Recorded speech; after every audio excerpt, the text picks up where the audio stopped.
Hi, I'm John Kelly, the writer of Recession Proof, episode 14 of House Season 7. The way I kind of came into this story was, with the recession going on, and I have a couple of family members that have had a little bit of financial difficulties weathering the storm, just like most Americans have.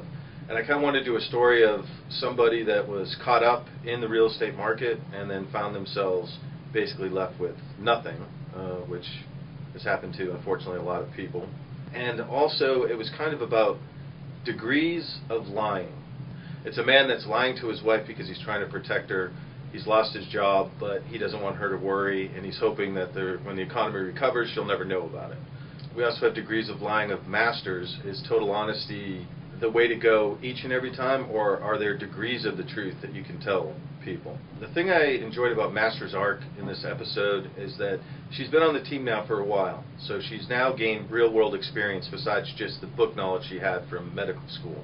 And in this episode, she is kind of confronted with actually having to deal with a patient and the patient's loved one, which happens to be his wife, and is forced to kind of rethink her policy on strict honesty. She basically lies to the woman by saying that her husband can hear her, his hearing is fine, when in fact he's deaf. And that small lie will give the wife hope, and you can also tell that it kind of takes a lot out of Masters. It's a kind of a pivotal point in her young medical career. The Todd Foreman story in this week's episode, it was great for me to write as a writer because it gave me a chance to get out of the hospital and kind of take a look at another side of the life of our characters that we normally don't get to see.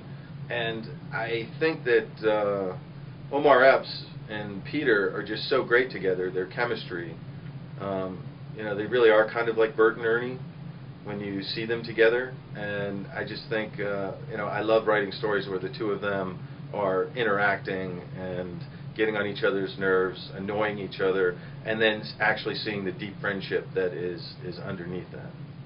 So a big question in this episode, did House ever intend on going with Cuddy to this charity gala event? And I'll leave that open to interpretation, but in my mind, he was truly intending on going, except when he was faced with the death of his patient, he then kind of looked into himself and realized that actually being in love, being happy for probably one of the first times in his life, is making him a worse doctor. Unfortunately for House, in his mind, I think he feels that he can't do both. He can't be happy, he can't be in love, and still be a good doctor. That kind of revelation had a huge impact on him. And the final scene of the show, I think, is a big emotional step for House, where he's telling Cuddy that in the worst possible way that he loves her enough that it's okay that she is making him a worse doctor. So in House's mind, that's a big emotional step forward, but it's also probably not the greatest way to tell a woman you're in love with that they make you a better person. Instead of you complete me, it's you make me a worse at my job, but you're worth it to me.